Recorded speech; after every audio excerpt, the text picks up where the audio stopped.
Welcome to Access Asia, I'm Yuka Hwaye, and here are our top stories.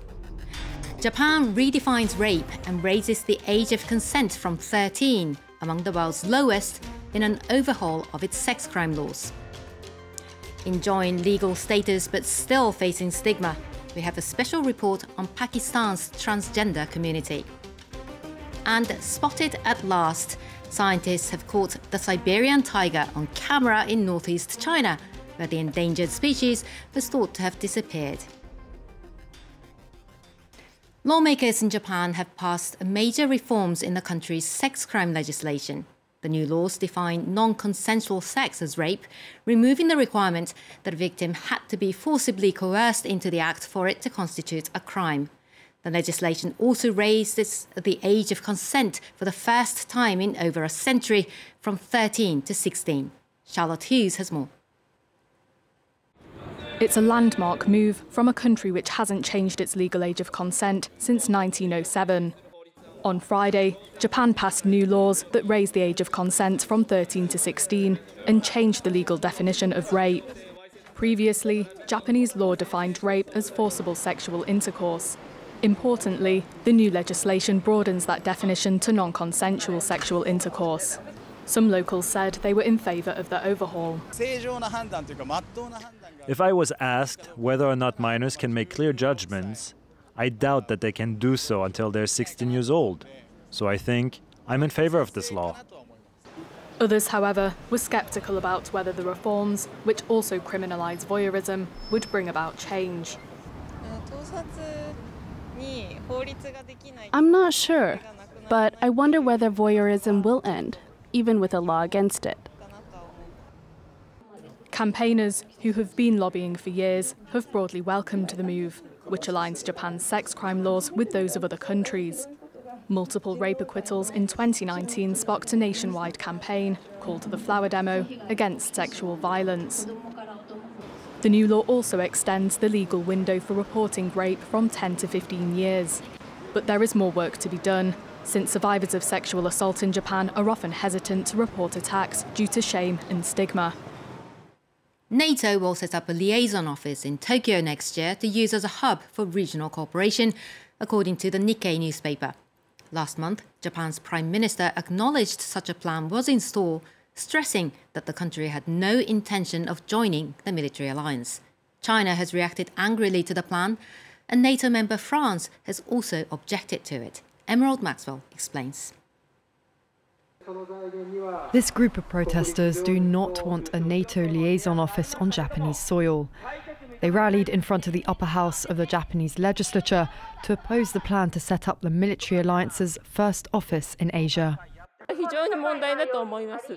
It's a very serious issue. As part of Asia, Japan should conduct extensive exchanges with other Asian countries. Japan should be prudent in choosing its future path. If it blindly follows the United States and NATO, it will be too entangled.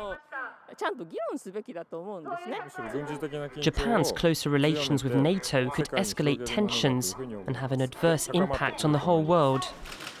Japanese Prime Minister Fumio Kishida says Japan has no plans to join the alliance. But the push to open the liaison office in Tokyo is a response to the growing challenge posed by Russia and China. While hosting NATO chief Jens Stoltenberg in January, the two pledged to strengthen ties after Moscow's invasion of Ukraine and amid concerns of Chinese military action against Taiwan. Beijing is watching closely and learning lessons that may influence its future decisions. What is happening in Europe today could happen in East Asia tomorrow. So we must remain united and firm, standing together for freedom and democracy. Earlier this month, Russian and Chinese militaries demonstrated their growing cooperation with joint patrols over the Sea of Japan and the East China Sea. In May, Beijing criticised NATO's Japan office plan, warning it would destroy regional peace and stability. NATO member France also objected to the move. Reluctant to feed tensions with China, President Emmanuel Macron said NATO should not expand its geographic reach beyond the North Atlantic. Japan is currently taking part in NATO's largest ever Air Force exercise. alongside 23 of NATO's members and Sweden, which is bidding to join the alliance. NATO's Tokyo office will be used as a hub for cooperation with its other Asia-Pacific partners too, Australia, New Zealand and South Korea. The alliance is currently in bilateral talks with all 4 countries to deepen their collaboration and has invited them to a summit in Lithuania in July. In Pakistan, transgender people call themselves Khawaja, neither male nor female. The so-called third gender in Pakistan has been legally recognised since 2018.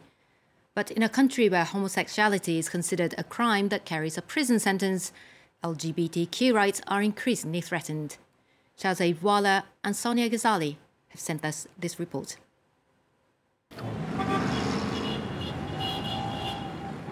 There are more than 500,000 transgender people in Pakistan.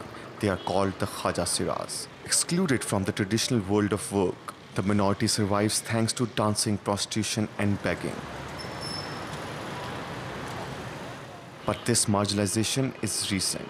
Because the Khawaja form one of the oldest communities in the world, their existence is mentioned in the Hindu texts dating back to the 4th century. Under the Mughal Empire, they even belonged to a sacred caste and occupied important ceremonial roles. It was the British colonization of the Indian subcontinent in the 18th century that criminalized the community.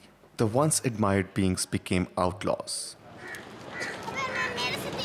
The third gender has since been ostracized by the Pakistani patriarchal and very conservative society. Only some associations open their doors to them, like this clinic integrated into an organization that supports transgender people. We meet again Mehroob, who is a qualified doctor and practices here.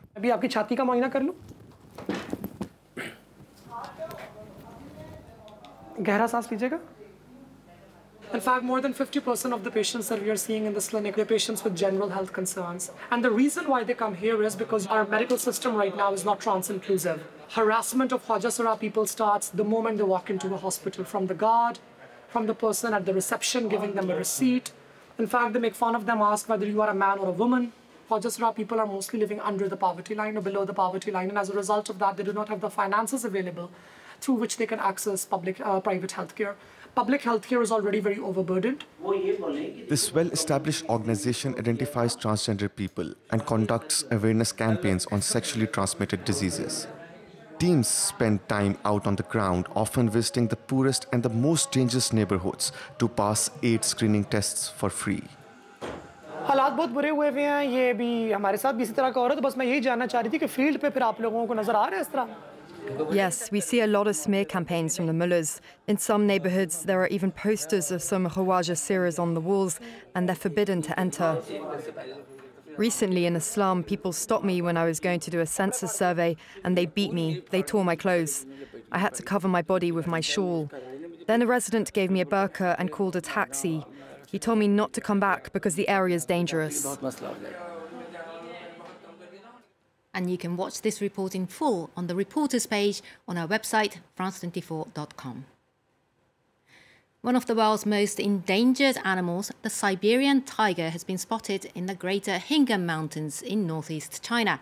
The rare animals were thought to have disappeared from the area completely, but wildlife researchers have finally obtained photographic evidence that they have returned. Shirley Sitbon has the story. The paw prints were found first, then feces and tail marks.